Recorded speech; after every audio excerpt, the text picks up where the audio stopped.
Est-ce que je vais pouvoir parler? C'est surtout ça, est-ce que je vais pouvoir me mettre...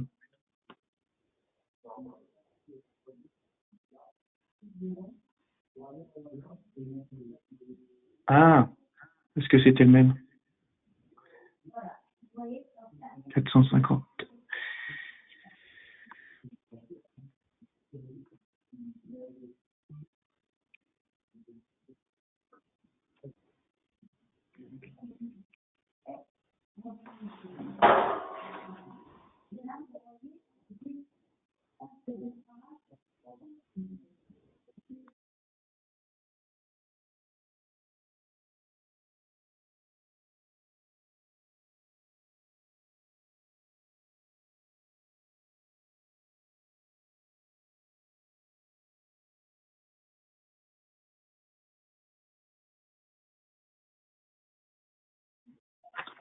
Ah, tu m'entends que moi dans ces cas-là, Aurélien, c'est ça?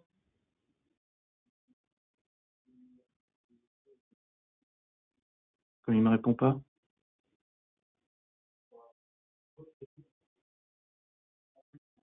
T'es peut-être en mute, Aurélien, je sais pas si tu m'entends.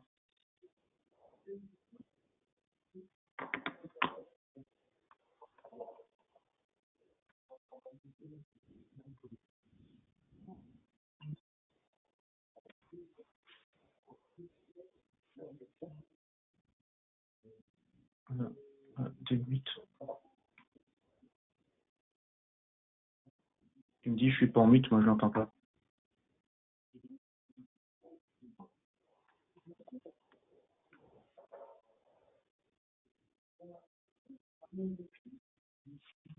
Il me dit qu'il m'entend. Il me dit c'est ok là-bas. Est-ce que tu l'entends, lui, Nico? Ah, et t'as pas lancé le webinaire.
Est-ce que vous m'entendez là, s'il vous plaît? Aurélien, on t'entend. Je sais pas si tu m'entends. Ah, parfait, si, je t'entends aussi. Ok.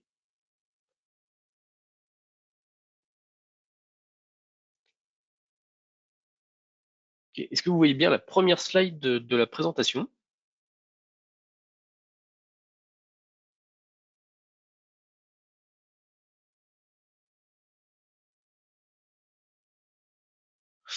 Ok, parfait. Alors, 11h05, on va pouvoir commencer. Alors, désolé pour ce petit aléa. Donc, bonjour à tous, merci de nous rejoindre aujourd'hui. Donc, aujourd'hui, on va parler Fortinet et surtout de la fonctionnalité de ZTNA. Euh, je serai accompagné aujourd'hui de Julien, que je te laisse te présenter rapidement, Julien, si tu veux bien. Bien sûr, bonjour à tous. Bonjour Aurélien. Donc Julien Gourdon, je suis système ingénieur chez Fortinet et donc j'ai l'honneur d'accompagner Aurélien pour parler avec vous de sécurisation du poste de travail. Et donc pour ma part, donc Aurélien Ozan, donc je suis ingénieur sécurité chez Exanet depuis 3 ans. Et pour ma part, ça fait une dizaine d'années que je fais du Fortinet. Donc pour aujourd'hui, on fera un premier focus sur la partie Exanet, et le groupe donc il fait partie et le partenariat avec Fortinet. En deuxième point, on verra par la présentation de Julien la définition de l'Universal ZTNA chez Fortinet, des cas d'usage de l'utilisation du ZTNA, une démo live, en espérant ne pas avoir d'aléa du live, et puis on finira par quelques questions. Donc tout d'abord Exanet. Exanet, c'est une entité qui fait partie d'un groupe, le groupe Isagri, qui se voit avant tout un des leaders du logiciel. C'est une entreprise familiale qui a pour cœur aussi le bien-être des travailleurs, notamment avec la participation en fait à l'entité Best Place to Work, auquel Exanet participe aussi.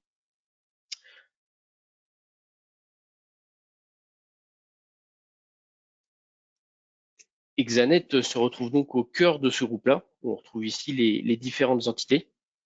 On est vraiment au cœur de la stratégie de la partie IT du groupe, ce qui renforce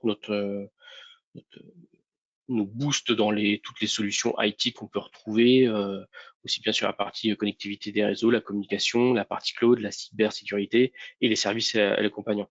Ce qui est un avantage pour nos clients finaux du fait qu'on bénéficie aussi des clients du groupe.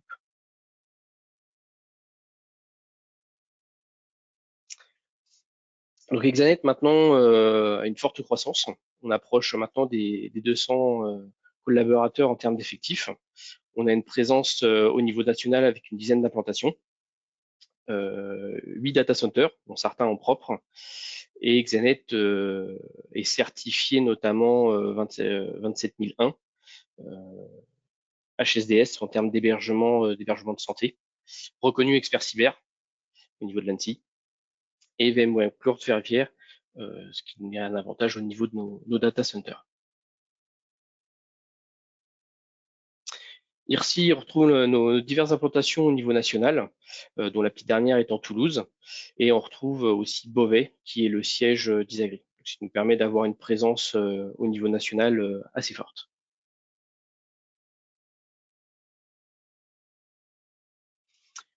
Donc un petit focus rapidement sur nos métiers chez Exanet, où on touche un petit peu près à tout ce qui peut se passer au niveau de l'IT. On retrouve notamment la partie connectivité réseau. Donc, un des premiers métiers d'Exanet est la livraison de liens opérateurs. On a aussi un des piliers qui est la communication et la collaboration, communication VoIP téléphonie. La partie cloud avec nos data centers, nos solutions d'hébergement de sauvegarde. La partie cybersécurité, où maintenant on ne fait plus de réseau sans sécurité, et aussi notre entité de SOC avec notre solution d'EDR. Et tout ça permet un accompagnement et des services autres de proximité, d'audit, de conseil, de SDM et d'infogérance. Donc Exanet a notamment fait le choix pour la partie sécurité de prendre tout le panel Fortinet qu'on retrouve ici. Donc chez Exanet, on est capable à près de 100% de déployer n'importe quelle solution chez Fortinet, qu'elle soit une solution VM, cloud ou on-premise. L'avantage aussi de toutes ces solutions-là, c'est qu'elles reposent sur le socle de la partie FortiGuard Service. Et ce pourquoi Exanet a fait le choix aussi de Fortinet, c'est que malgré que ça soit un groupe international américain, Fortinet a une forte présence en France avec notamment le site de Sophia Antipolis, qui est un gros centre de développement qui nous permet d'avoir certains échanges privilégiés avec cet acteur-là plutôt qu'un autre. On renforce aussi ce partenariat avec leur programme de certification qui s'appelle Engage, qui nous permet d'être un partenaire avancé. Donc là, ça fait une petite année que le système de certification a changé, mais qu'on est toujours renouvelé, et un fonctionnement de badge qui permet d'être davantage reconnu sur la partie Network Security, SD-WAN, SASE, ZTNA, etc. Et donc, ça, en englobant la partie commerce, avant-vente et technique, on rassemble plus d'une 50aine de certifications pour rester à jour, aussi bien côté commerce, mais évidemment principalement côté technique. Je vais passer la main à Julien pour la partie définition de l'Universal ZTNA chez Fortinet. Merci Aurélien. Alors, avant de rentrer dans le vif du sujet, je voulais d'abord qu'on repartage avec vous pourquoi on en est arrivé là. C'est tout simplement lié au changement d'architecture et plus précisément d'usage que vous rencontrez au quotidien. Là où avant, on avait une approche qui était très portée sur les applications qui étaient hébergées dans vos locaux, on a une évolution des usages qui fait que les applications, on les retrouve soit sur le site principal, on va les avoir également maintenant sur des petits sites pour avoir de la proximité, de la réactivité. Mais on a également de plus en plus d'applications qui sont dans le SaaS. Et donc, ces réseaux qui sont de plus en plus étendus sont de plus en plus complexes à gérer, à sécuriser. Et outre ces applications qui sont le cœur de vos métiers, ce sont également les équipements pour s'y connecter. C'est-à-dire que là où aujourd'hui, on se connectait jusqu'à présent avec un PC piloté par l'entreprise, on a de plus en plus d'ouverture vers des terminaux portables, que ce soit vos smartphones que vous avez toujours avec vous, des tablettes pour certains qui ont des besoins un peu plus spécifiques, mais on a également certains clients qui utilisent maintenant ou qui autorisent les collaborateurs à prendre des devices personnels, ce qu'on appelait historiquement le BYOD. Et donc, toute cette complexité amène des changements dans la gestion au quotidien pour les équipes IT. Et sans oublier qu'au cœur de tout ça, on a toujours notre utilisateur. Hop, je te laisse avancer Aurélien. Merci.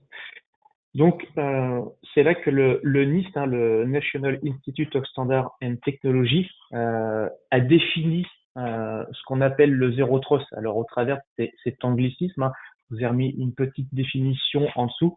Quand on parle de Zero Trust, ça reste quand même un paradigme en termes de cybersécurité parce que c'est basé sur la protection des ressources et sur le principe selon lequel la confiance n'est jamais accordée implicitement, mais doit être continuellement évaluée.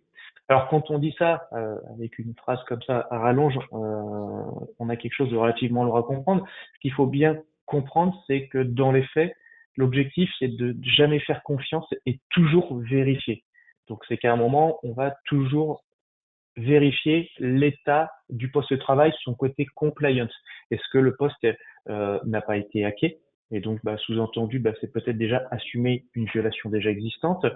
Et puis, quand on parle de ce côté vérification, on sait que de base, on doit accorder un accès minimal aux applications et aux données. Sous-entendu, je n'ai pas à accéder en tant qu'utilisateur à des droits qui seraient supérieurs, comme pourrait les avoir le responsable IT ou comme pourrait avoir un manager qui a accès à des applications, un accès avec plus de visibilité aux applications. Donc, c'est vraiment de reprendre les bases de cette sécurité.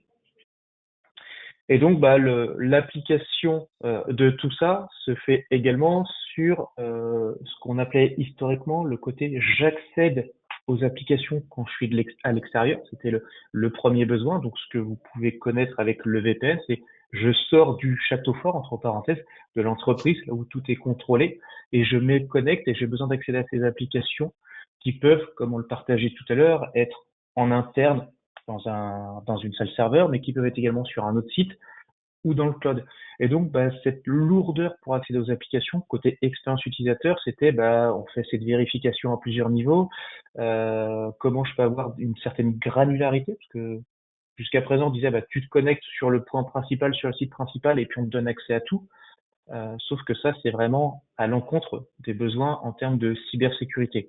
On est maintenant sur cette approche où les applications, comme elles sont partout, on a besoin d'avoir une granularité dans l'accès à une application, peu importe où elle va se trouver, mais également une vérification en continu, parce que le poste de l'utilisateur peut être amené à changer d'état, parce qu'à n'importe quel moment, il peut télécharger une application ou un virus qui peut le rendre incompatible avec la politique d'entreprise.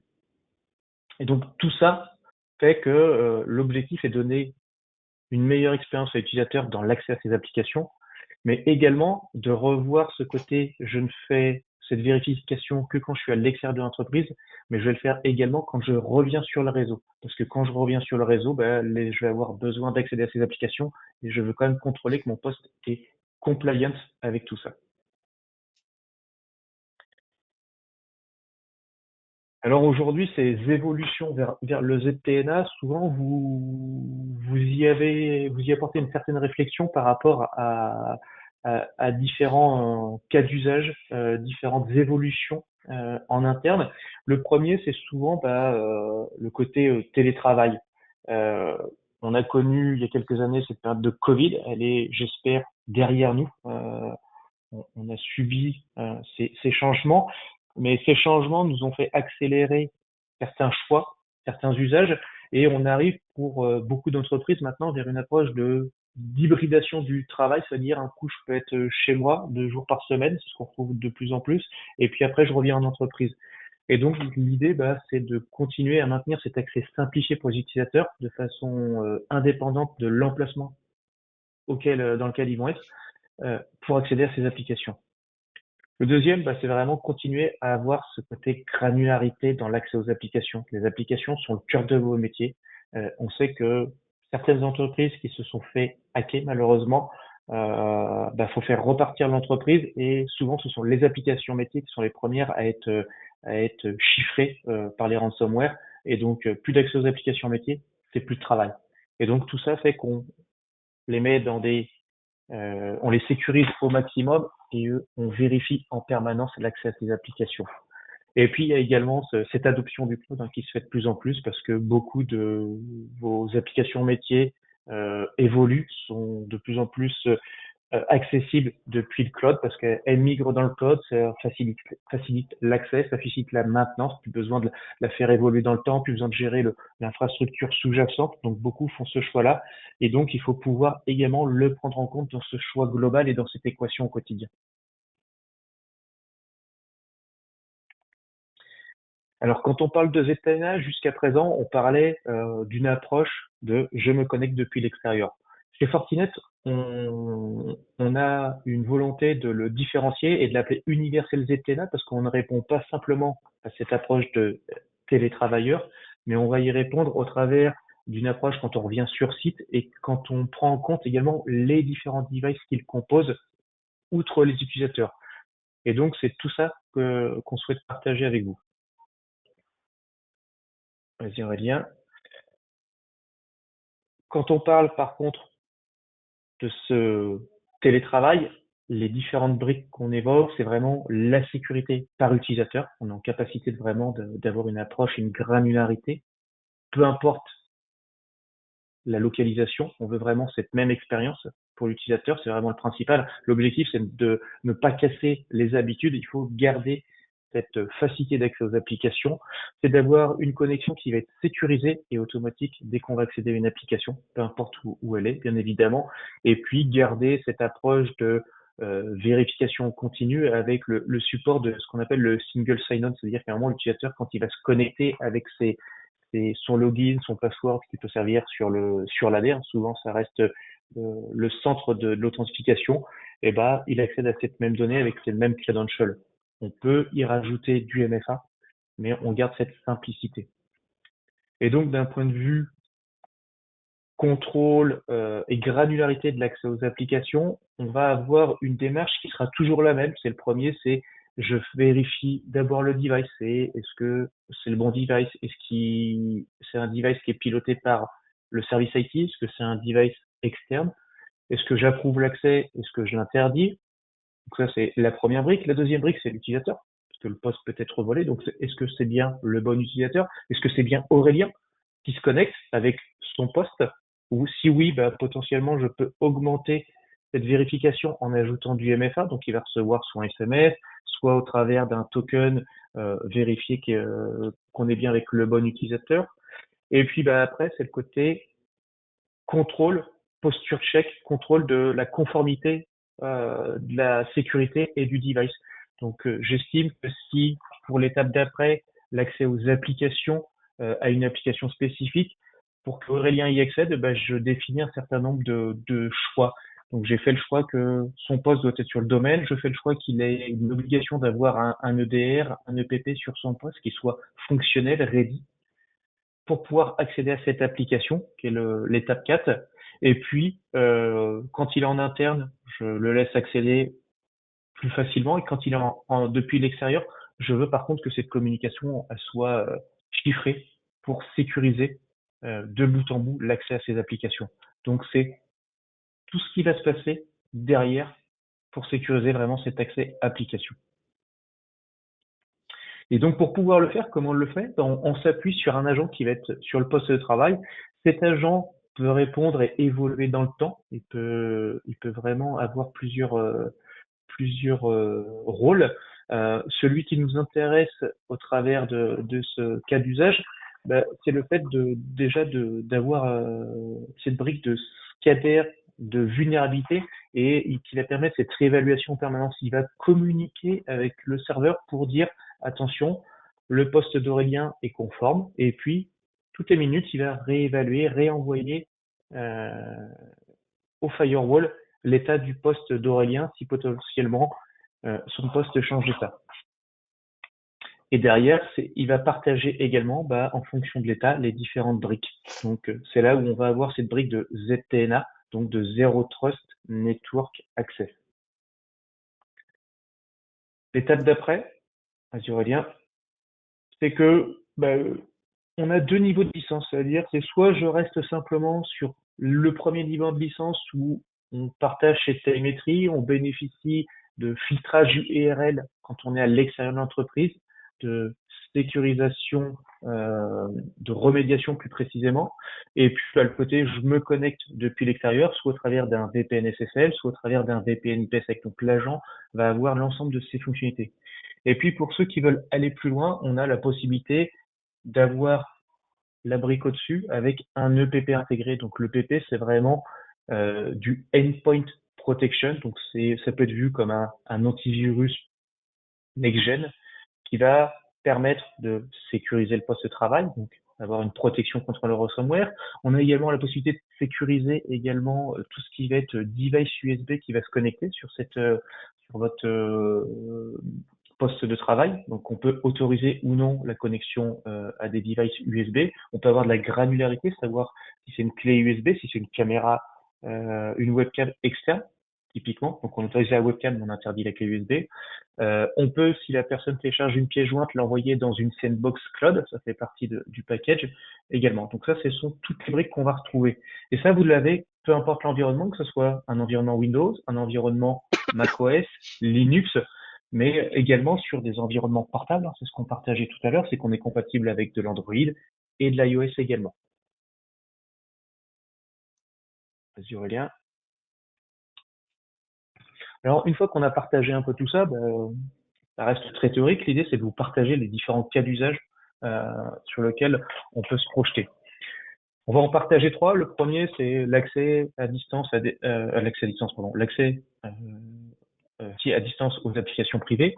Deuxième, ça va être l'accès à des applications SaaS. Et puis après, c'est mon utilisateur, une fois qu'il a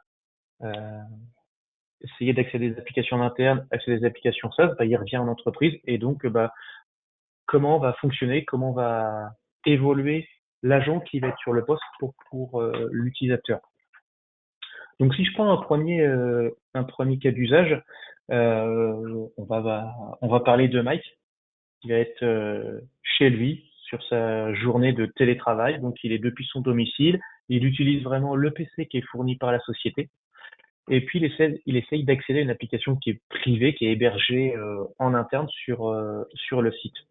Et donc ce qui se passe, c'est que Mike va sur son poste vouloir accéder à une application qui est hébergée. Donc là, on voit bien sur la partie gauche, on a Mike, on a son PC avec le FortiClient qui tourne derrière, et puis il passe au travers d'Internet, qui reste un réseau qui n'est pas sécurisé, et il va passer après sur derrière le FortiGate pour accéder à cette application. Et donc, pendant toute cette étape, on va avoir les différentes briques qu'on partageait tout à l'heure, l'authentification de l'équipement, on vérifie l'utilisateur, la conformité surtout du device, c'est ce qu'on partageait, et puis on va monter un tunnel applicatif par rapport à l'application sur laquelle il va essayer de se connecter, et comme on a l'extérieur, on peut forcer le chiffrement de bout en bout. Et donc l'objectif dans tout ça, c'est vraiment que Mike, il ait vraiment cette expérience d'un point de vue utilisateur comme s'il était au bureau. Donc il a vraiment une faible latence pour une meilleure expérience utilisateur, pour accéder à cette application. On va vérifier en continu l'état de son poste et pour X raisons, Mike, comme tout utilisateur, à un moment, il va prendre sa pause café puis il va dire tiens, je vais vérifier mes mails perso, ça sert à rien que je sorte mon PC perso, on m'autorise à regarder mes mails. Et là, il a reçu un mail d'un copain, sauf que le copain s'était fait avoir et son poste potentiellement peut changer d'état, se faire hacker entre les deux. Et donc, s'il y a un changement d'état, on va couper cette connexion parce qu'on va inspecter en permanence le poste. Ok? Donc ça, c'est vraiment un des cas d'usage qu'on va retrouver sur ce côté ZTNA avec l'approche télétravail. Le deuxième cas, c'est Sally, qui, elle, travaille à distance, mais pas forcément depuis son domicile. Donc, elle peut être en télétravail depuis des zones de coworking, on en trouve de plus en plus. Elle peut être au travers de son travail en partage de connexion avec son smartphone. Donc, on a un peu plus d'équipements qui rentrent dans cette équation. Et puis elle utilise par contre quand même son PC qui est fourni par la société, et sauf que là, elle essaye d'accéder à une application SaaS. Alors ça peut être le RP, CRM, mais ça peut être également l'Office 365 parce que elle utilise du OneDrive, elle utilise du SharePoint pour accéder à des applications qui sont en interne. Et donc Sally va avoir la même approche et utiliser cette brique Caspi, qui est une des briques qu'on peut retrouver entre autres sur le Stasi. Et donc là, on va pouvoir mettre en place cette même granularité de bout en bout avec la conformité et la vérification de l'équipement, de l'utilisateur, toujours cette conformité du device qui est réévaluée en permanence. Et pareil, là, on va monter l'accès à l'application et on vérifie en permanence si l'accès à cette application reste conforme. Et puis potentiellement, si elle n'est pas conforme, si elle essaye de se connecter à un autre environnement Office 365, parce qu'on sait qu'on peut y accéder, on peut également la forcer simplement à accéder toujours à son environnement professionnel et pas un autre également. Vas-y Aurélien. Et puis le dernier cas, ça va être Thomas qui, lui, contrairement à ses collègues, a déjà fait ses jours de télétravail et donc revient au bureau. Donc il va travailler au bureau, il garde son PC qu'il avait pour le télétravail, donc c'est le laptop vraiment qui est fourni par l'entreprise. Et puis il accède à son application en interne qui est hébergée dans trois bureaux derrière son bureau à lui. Et puis, il va accéder à cette application. Et donc, pour accéder à cette application, comment ça se passe? Hop, vas-y Aurélien pour le schéma. Donc, il est pareil, connecté au réseau, que ce soit en filaire ou en Wi-Fi.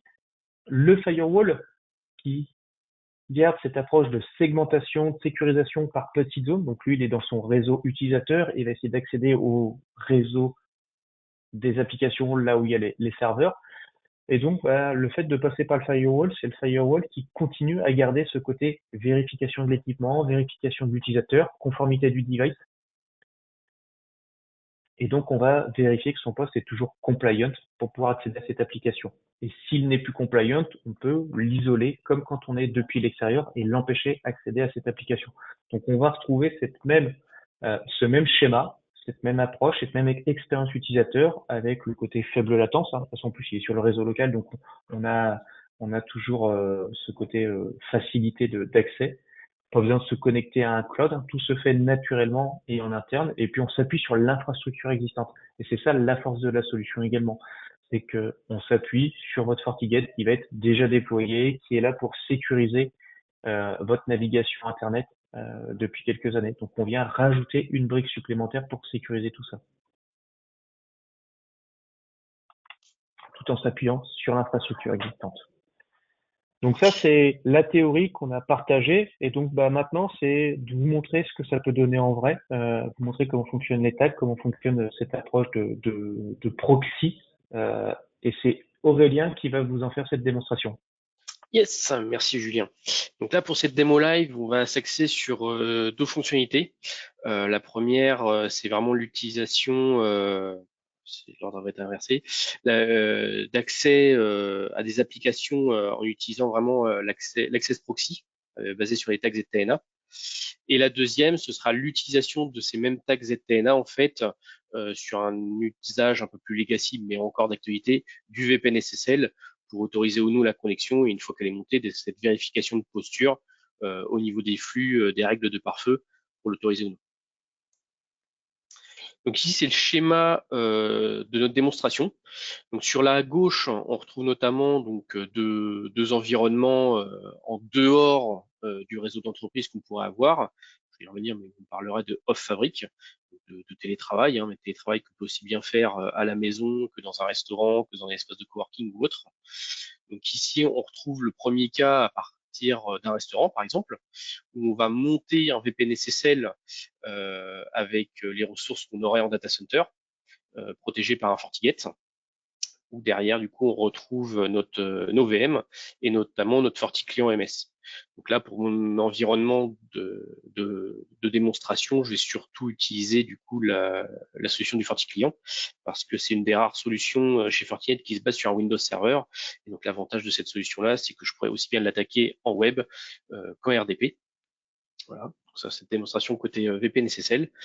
Et on fera l'évolution de ce même usage-là en Access Proxy. Donc c'est mon cas du bas, en télétravail depuis la maison, où là, on aura un flux de montée en continu pour accéder à ces mêmes ressources, mais en utilisant vraiment pleinement la fonctionnalité de ZTN.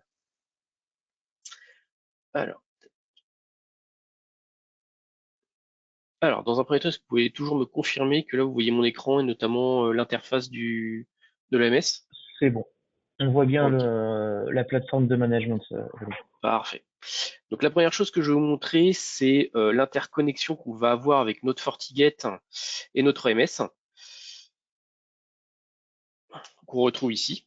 Et la chose qu'il faut savoir, c'est qu'on peut aussi lier différents OMS. Donc, généralement, il y en a un pour notre structure, mais on peut quand même lier différents EMS à notre FortiGate et ainsi récupérer différents états de tag de différents EMS, différents environnements.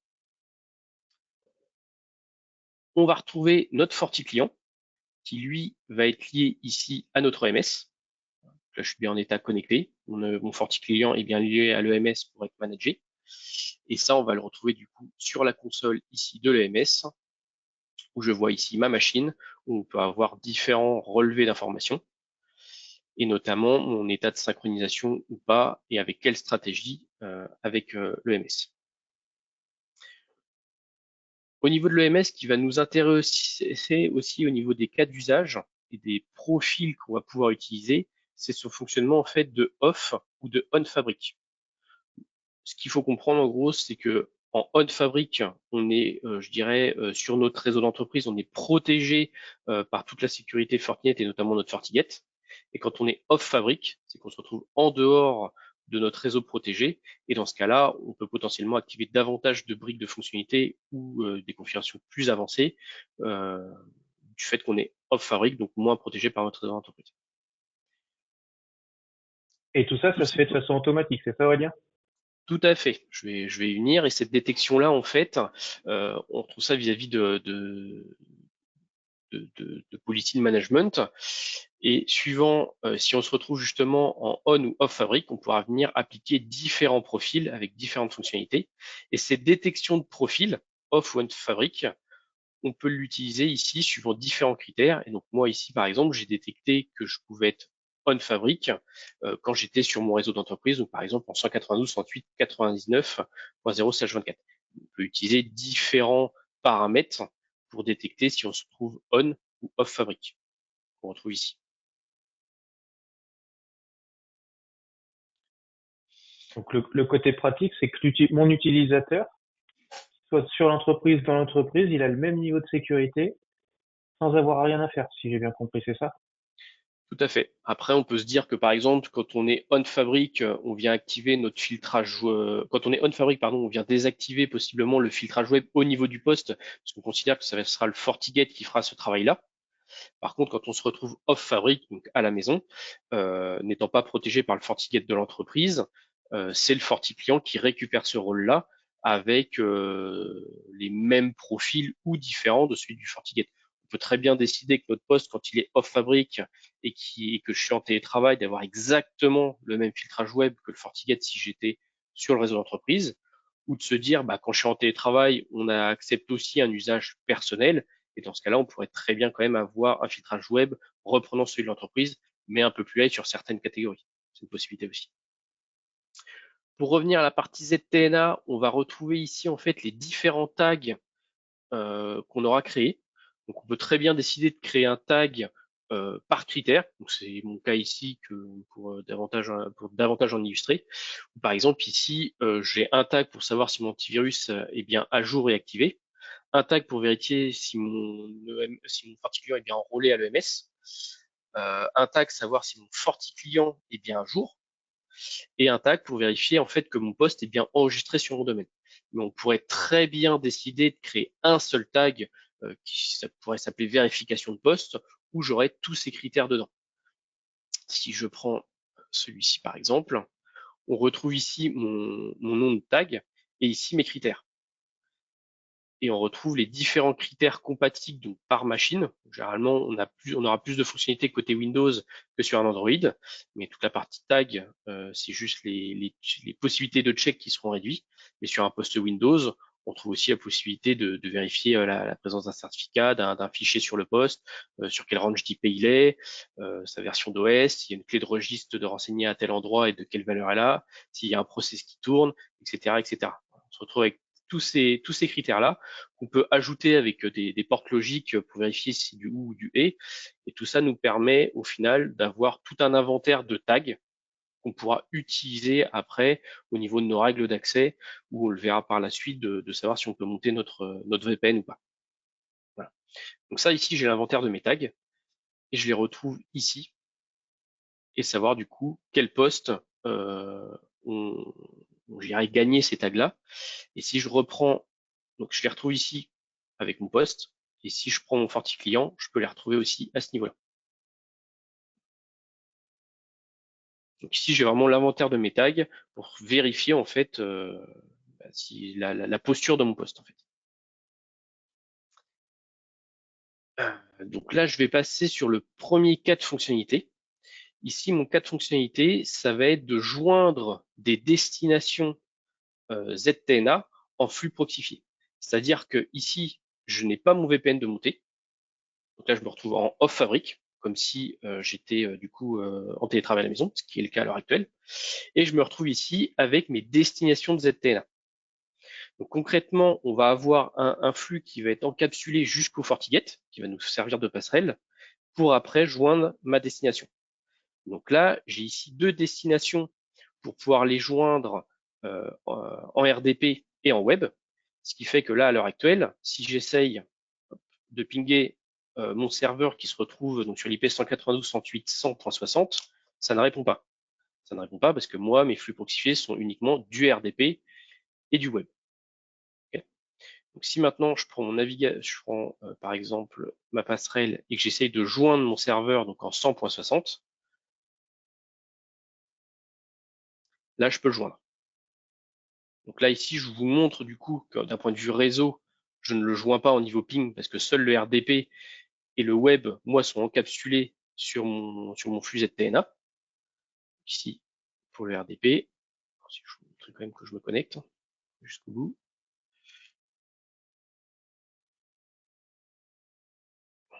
Voilà. Donc là, je suis logué sur mon Windows Server en RDP. Et pareil en destination, si je veux joindre sur la partie web, voilà. Et là, je tombe aussi sur mon serveur web, et comme je vous l'expliquais, là, j'utilise l'interface web de mon serveur EMS pour l'exemple. Je peux notamment retrouver ces accès-là dans la partie log, avec un menu dédié sur la partie ZTNA Traffic. Et ici, on voit mes accès. Donc là, on voit que mon log encore sur la partie web n'a pas encore été indexé, mais là, on retrouve, voilà, on l'a ici. Donc là, on retrouve mes logs sur ma connexion RDP, et ici, mes logs sur la partie HTTPS. Ce qui, entre guillemets, vous prouve que je passe bien sur la partie proxy ZTNA et que je n'ai pas un réseau connecté. Donc ça, concrètement, comment ça s'illustre? On n'est pas sur une règle règle d'accès normale de pare-feu. On se retrouve sur un menu dédié du ZTNA, où petit aparté, on retrouve aussi mes tags ZTNA en fait sur mon FortiGate, parce que le fait que le FortiGate soit lié à l'EMS, ça permet de redescendre les tags au niveau du FortiGate. Donc ici, je retrouve l'inventaire de mes tags. Ici, la partie ressources en fait de mon flux proxifié en fait pour pouvoir rejoindre ma destination. Voilà, ça va être ma passerelle à partie publique. Et ici, je retrouve mes deux ressources d'un point de vue IP privé. Et cette règle ensuite de flux de bout en bout, on la retrouve dans la partie proxy pool ici, à ce niveau-là. Et c'est à ce niveau-là que tout s'imbrique et que là, j'autorise l'accès via mes tags. Et là, par exemple, si j'enlève ce tag-là et que j'utilise donc du coup, je vais l'appeler fake tag justement pour pas que mon poste ait ce tag-là, pour vous montrer un cas de non-conformité. Et donc mon poste ne l'a pas ici, ce qui fait que maintenant, si j'essaye d'accéder à ma ressource, là ici, la ressource n'aboutit pas et j'ai un pop-up de mon FortiClient disant que je ne respecte pas en fait la politique de sécurité vis-à-vis des tags ZTN en fait. Pareil, Parce qu'il estime que ton poste a changé de comportement, c'est ça? Il ne matche plus avec le comportement attendu. Tout à fait. La posture de mon poste a changé. Je m'attends notamment soit, alors on peut très bien déterminer un tag pour une conformité, pour dire le poste fait bien partie du domaine, j'autorise ces ressources-là. Mais on peut très bien aussi déterminer un tag, attribuer un tag quand par exemple il y a une détection du coup de menace, quelque chose qui ne convient pas, attribuer un tag du coup de mauvaises conditions. Et si ce tag de mauvaise condition aussi est appliqué, d'appliquer des actions conséquentes. Là, c'est pareil, si j'essaye d'accéder en RDP à ma ressource, du fait que je ne remplis pas les conditions ZTNA, je suis rejeté.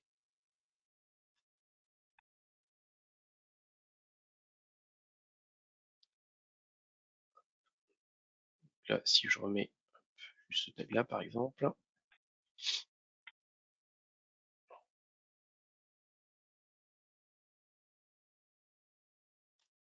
voilà.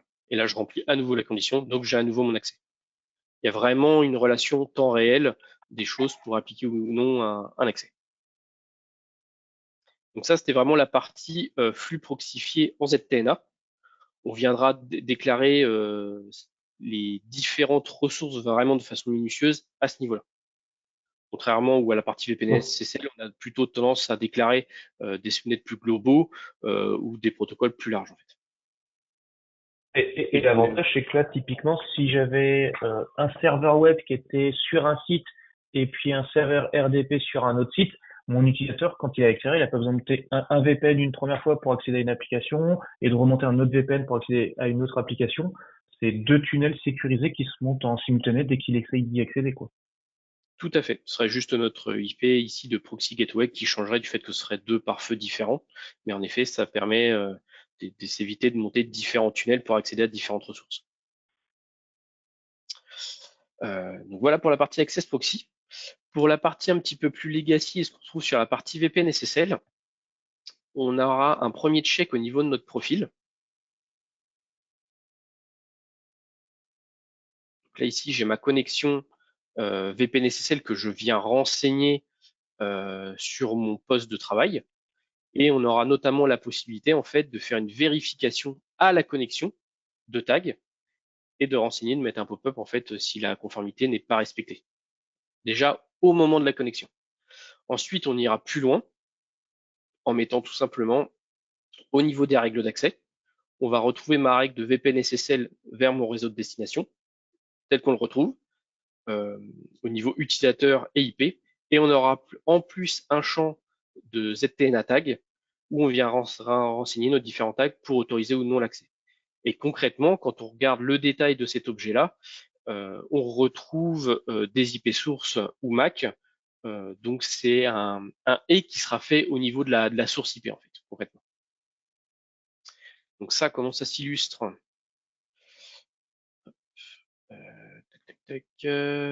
SSL, voilà.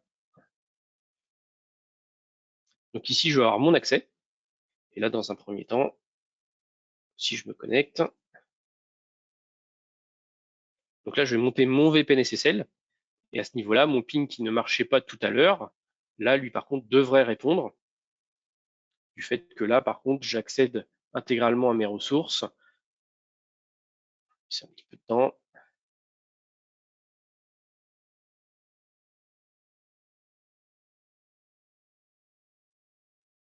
Voilà. Et donc là, j'ai mon ping qui répond parce que j'ai monté un tunnel directement avec mon réseau de destination et notamment le ping qui est autorisé. Maintenant, si au niveau de ma règle, je change de tag et je passe sur mon fake tag, dans quel cas je ne réponds pas à la condition, là, mon ping s'arrête automatiquement. Donc encore une fois, on a vraiment ce comportement de temps réel au niveau de la posture du poste. Il n'y a pas besoin, de check toutes les 30 minutes qu'on vient configurer sur le poste entre l'EMS et le Forti client. Il y a vraiment un échange continu pour savoir la posture, l'état de la posture du poste et agir en conséquence. Donc là, je vais pouvoir remettre un tag d'origine. Là. Voilà. Et mon ping reprend tout de suite. Dans quel cas, c'est pareil. Si j'arrête ma connexion,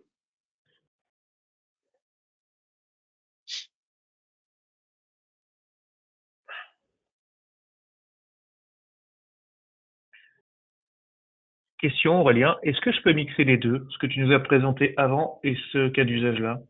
tout à fait, ce qui est le cas ici, ce qui est le cas là sur mon Forti client.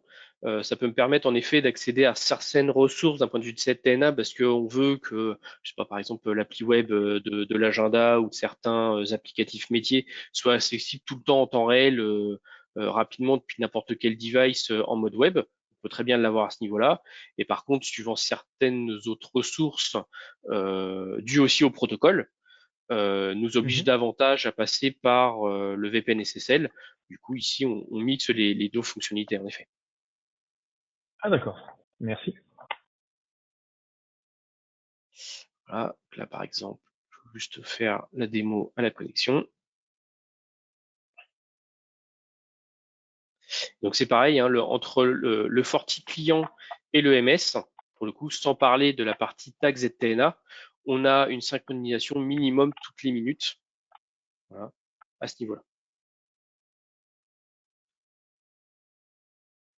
Donc là, du fait que j'ai fait un changement de configuration, on doit normalement avoir un pop-up justement de synchronisation de mon poste. Et je peux le voir à ce niveau-là si justement je suis bien synchronisé ou pas. Là, par exemple, c'est pas encore mon cas. Je vais attendre quelques secondes. Voilà. Là, je suis synchronisé. J'ai mon pop-up comme quoi il a bien reçu une mise à jour de synchronisation. Et si j'actualise ici, je vois bien que là, c'est repassé en vert, que je suis bien synchronisé. Si Donc je reprends le mon changement poste, d'état se fait très rapidement si c'est j'ai un ça. problème sur mon poste. Donc là, je me reconnecte en VPN SSL avec un tag ZTNA dans quel cas je ne réponds pas. Donc là, il doit me jeter à la connexion. Voilà. La configuration par tag ZTNA n'est pas conforme. Donc là, c'est dès la connexion que je peux vérifier l'état et autoriser ou non la connexion. Après, dans tous les cas, même si la connexion se monte, on peut utiliser du coup ces tags-là au niveau des règles Et donc, si c'est pareil, la posture n'est pas conforme, il y a certains flux du coup qui ne s'établiront pas du fait que ma règle d'accès ne pourra pas être matchée.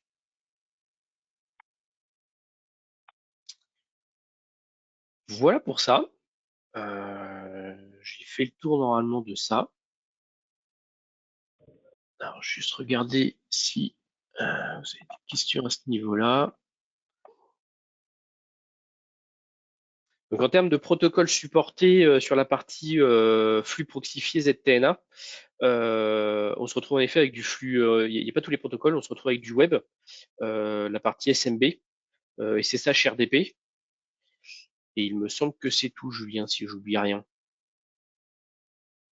Oui, je crois qu'on doit avoir fait à Voilà, peu près c'est le pour ça tour en sur fait que tout ce sujet. possiblement sur certains usages, on a encore besoin du VPN SSL, parce que soit c'est des ports exotiques, soit c'est d'autres protocoles que cela, et donc qui ne sont pas à l'heure actuelle supportés par la partie Access Proxy du ZTN.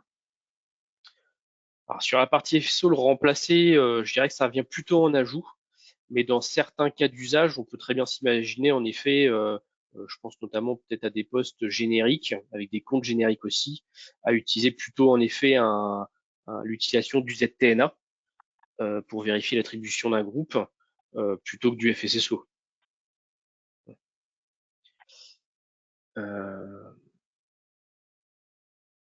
Alors pour la partie prestataire, en effet, il y en aura certaines limitations parce que comme on ne pourra pas obliger en effet un prestataire qui vient se connecter chez vous à avoir le FortiClient rattaché à votre OMS et donc de la vérification de check sur son poste, en effet, on sera obligé encore de passer par soit du VPN SSL tel qu'on le fait à l'heure actuelle, sans passer par la partie ETA. Par contre, ce qui est possible de faire, hop, si je le prends là, c'est une des possibilités. Si ce prestataire-là quand même a un fonctionnement sur la partie a déjà du FortiClient, on a quand même possibilité, sans être enrôlé à votre OMS, de lui dire de renseigner tel paramétrage au niveau Access Proxy ZTNA pour joindre la ressource, ce qui est mon cas ici. Je joins moi 2 ressources ici liées à mon OMS et une ici, moi, que j'ai renseigné manuellement. Ça, ce serait possible. L'autre solution également, Aurélien, c'est potentiellement, ça peut être le FortiPAM en tant que bastion. Tout à fait. Solution de bastion aussi. Qui pourrait être présenté dans un prochain webinaire. Tout à fait. Ça si, FortiPAM, prochain webinaire, pas de souci. On a fait le tour des questions. Ah, alors attendez, non, si, j'en ai une là. Alors, en complément de l'antivirus, alors si vous avez déjà un antivirus, il peut venir en ajout, tout simplement. Donc là, si on revient sur les diapos précédentes, tac, ici. Là, du coup, on sera sur le premier niveau de licence, je dirais VPN ZTNA, parce que vous avez déjà votre solution d'antivirus. Donc, pas de problème pour pouvoir cohabiter les deux, pas de souci, ça vient en ajout, ça vient pas le remplacer. Et par contre, le FortiClient, lui, a des fonctionnalités d'antivirus, de sandbox, voilà, de sécurité du poste au niveau antiviral, où là, c'est le deuxième niveau de licence, où là, par contre, en effet, ce sera soit l'un, soit l'autre. On ne viendra pas faire cohabiter 2 antivirus sur une même machine.